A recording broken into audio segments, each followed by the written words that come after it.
Hi ma'am,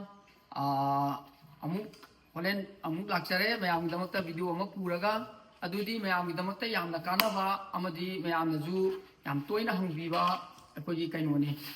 question ni hai ba question ji atayam tanate akoi grooming akoi matu nalanba amadi grooming ama tawda matamda pung kya sangi matam kyam sangi adagi mongoda grooming to guna kari kane habudugi akoi madudugi kainoduni ai video duni ani samjare ije ma'am ado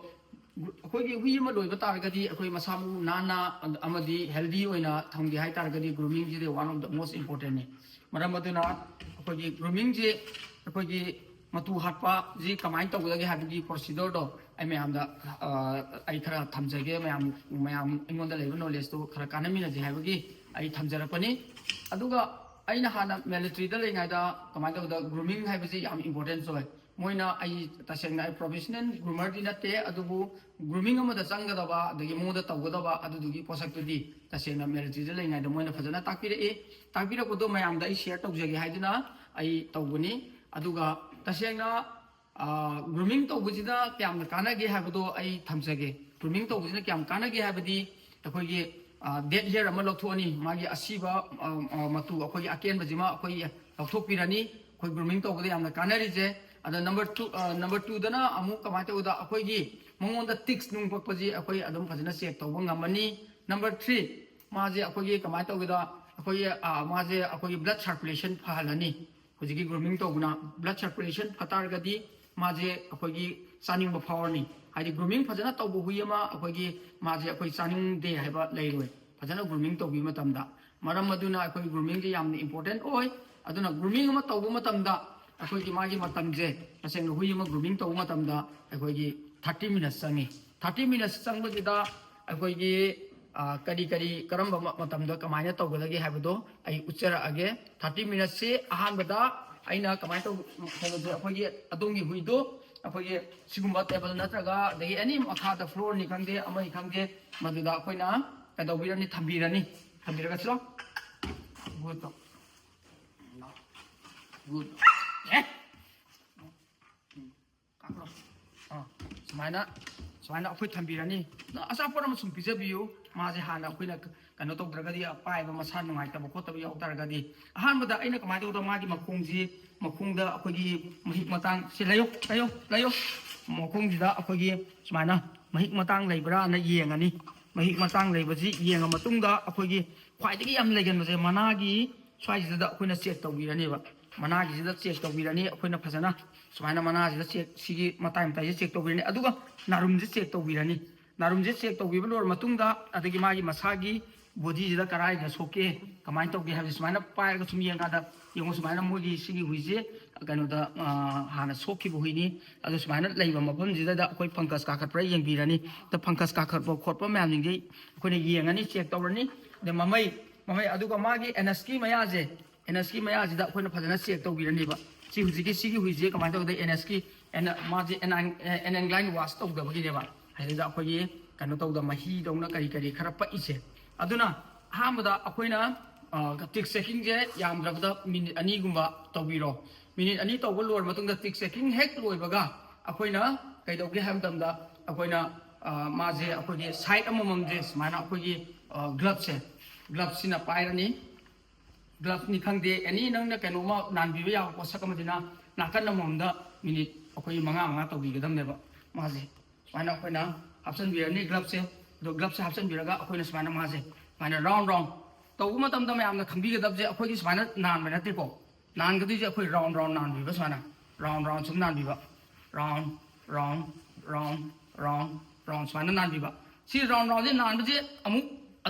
khangjan bi ga da bamna smana round je nan lam matung da amu huren amu return nam lak bi ba smana round je smana return nam lak bi ba round je smana lak bi ba sibong lak ba sidagi amu round chakhi ba hai ko posakhi akogi magi ani makse minute manga mana tawbiro minute manga tawbiba lora matungda akoina kaidogdage hai matamda akoi si hek loibaga adaidi mathangda akoina si lora matungda akoina glove pije lora matungda minute manga akogi minute aduda minute ani duga minute taraga ni thoi chakre tarain thoi chakra matungda akogi khutki sigi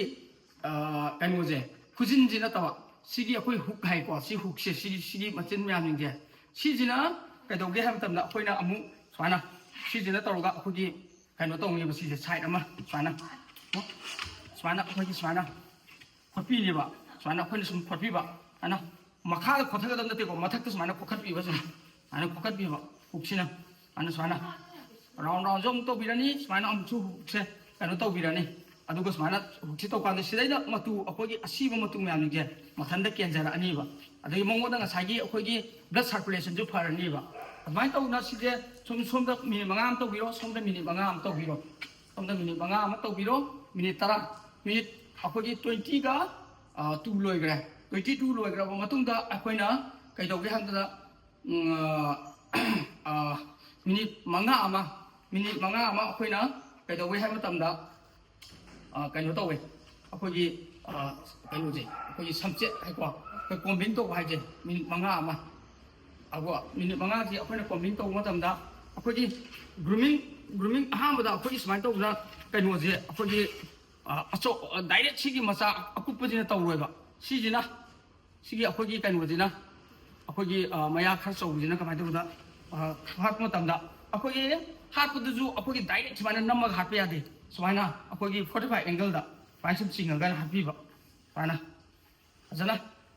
मागी सिगी मतु ma'am यों सि लोइ तारा इजों सागी आइनो खुदना कनो तौरुबा अखोगी खुदना होरुबा अमदि ग्लोबना कनो तौदो लोइमक मा सागी असीबा मतु गइदो अखोइना लोइमक सागी कनो तौग्रबनेबा अखोगी लोइमक माजे लौथोगा थमग्रबनेबा लौथोगा थमग्रबा मतुंगदा अखोगी हुजिकी समचेसिना फजना मागी मकोक्तगी हौरगा ममै बौजे फजना मिनिट 5 चंगना अखोगी कमाय तौदा माजे हापीरोबा हापीबा लोरबा मतुंगदा अखोगी सी लोरबा मतियो मतुजिगे लोइ तारकनी हम मतु ngसाय असी मतुजिगे लोइमक तारकनीबा तारअबा लोरबा मतुंगदा अखोइना अमु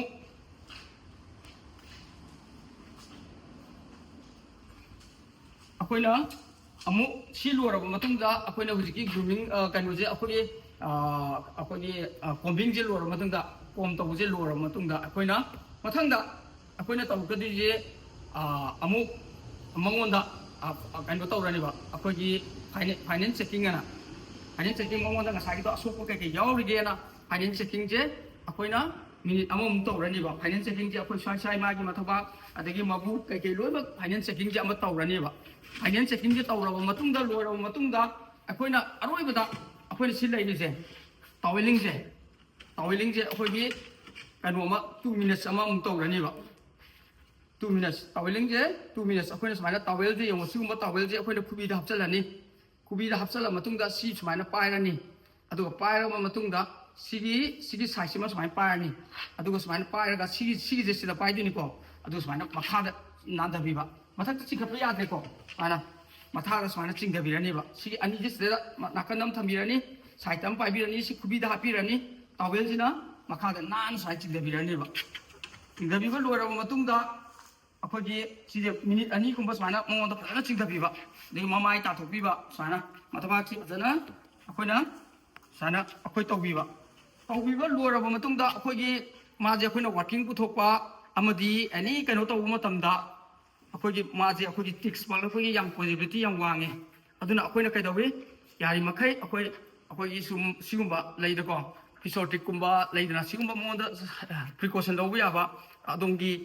महिक मतांग चंगदरबा अमदो पाइबिरगा अखोगी मिनिट अम चंगना अखोगी मंगोंदा ताइबिरानी फजना ताइबिबा लोरबा मतुंगदा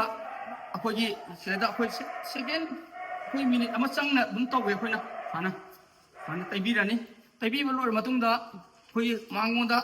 ख्वाइदगी मनम नुंसीबा हाइदि मयांगबा सुम मिरक्ता लैबदा नुमाइना सुमाना सुमा अखोगी सिगुंबा एनी कनो मोइगम परफ्यूम अमको सिगुंबा परफ्यूम गुंबा अमा दुम अखोइना कमाइदा लौबिरगा मंगोंदा अखोइना मसी चाइबिबा लोरकांदा चाइबिबा लोर मतुंगदा अखोइना कमाइदा मंगोंदा अदुदो स्वाइना नांदबिबा लोरबा मतुंगदा अखोइना माची लोरबा मतुंगदा अखोइना चैदौनी हाबा तौना माची हरावना मारा ꯋꯥꯀꯤꯡ ꯉꯥꯏꯍꯥꯛ ꯄꯨꯕꯤꯔꯅꯤ ꯃꯥꯁꯦ ꯋꯥꯀꯤꯡ ꯄꯨꯕꯤꯔꯅꯤ ꯑꯗꯣ ꯋꯥꯀꯤꯡ ꯄꯨꯕꯤꯔꯒ ꯑꯩꯈꯣꯏ ꯃꯥꯁꯦ ꯃꯊꯪꯗ ꯇꯧꯅꯤꯡꯅꯕꯅꯤꯀꯣ ꯑꯆꯥꯄꯣꯠꯀꯨꯝꯕ ꯑꯩꯉꯣꯟꯗ ꯅꯣꯏꯅ ꯒ꯭ꯔꯨꯃꯤꯡ ꯇꯧꯕꯤꯔꯤꯕ ꯅꯨꯄꯥꯗꯣ ꯅꯠꯇ꯭ꯔꯒ ꯅꯨꯄꯤꯗꯨꯅ ꯑꯆꯥꯄꯣꯠꯁꯦ ꯁꯨꯃꯥꯏꯅ ꯈꯔ ꯄꯤꯖꯕꯤꯌꯣꯕ ꯑꯗꯨ ꯑꯣꯏꯇꯥꯔꯒꯗꯤ ꯃꯊꯪꯒꯤ ꯒ꯭ꯔꯨꯃꯤꯡ ꯇꯧꯕꯗ ꯑꯩꯒꯤ ꯀꯩꯅꯣꯁꯦ ꯑꯩꯒꯤ ꯗꯣꯕꯤꯁꯦ ꯃꯔꯩ ꯃꯔꯥꯡ ꯇꯧꯔꯣꯏ ꯑꯃ ꯌꯥꯝ ꯅꯨꯡꯉꯥꯏꯅ ꯇꯧꯅꯤ ꯑꯗꯨꯅ ꯒ꯭ꯔꯨꯃꯤꯡ ꯍꯥꯏꯕꯁꯤ ꯌꯥꯝ ꯏꯝꯄꯣꯔꯇꯦꯟꯅꯤ ꯑꯗꯣꯝꯒꯤ ꯍꯨꯏꯁꯨ ꯁꯨꯡꯁꯣꯏ ꯁꯣꯏꯗꯅ ꯒ꯭ꯔꯨꯃꯤꯡ ꯇꯧꯕꯤꯌꯨ ꯑꯃꯗꯤ ꯑꯅꯥꯟꯕ ꯑꯗꯩ ꯃꯁꯥ ꯅꯥꯟꯕ ꯑꯗꯩ ꯍꯦꯜꯗꯤ ꯗꯣꯛ ꯑꯣꯏꯅꯕꯒꯤꯗꯃꯛꯇ ꯒ꯭ꯔꯨꯃꯤꯡꯁꯦ ꯋꯥꯟ ꯑꯣꯐ ꯗ ꯃꯣꯁ ꯏꯝꯄꯣꯔꯇꯦꯟꯅꯤ ꯃꯁꯤ ꯍꯥꯏꯔꯒ ꯃꯇꯥꯡꯁꯤꯗ ꯑꯩ ꯊꯝꯖꯔꯒꯦ ꯕꯥꯏ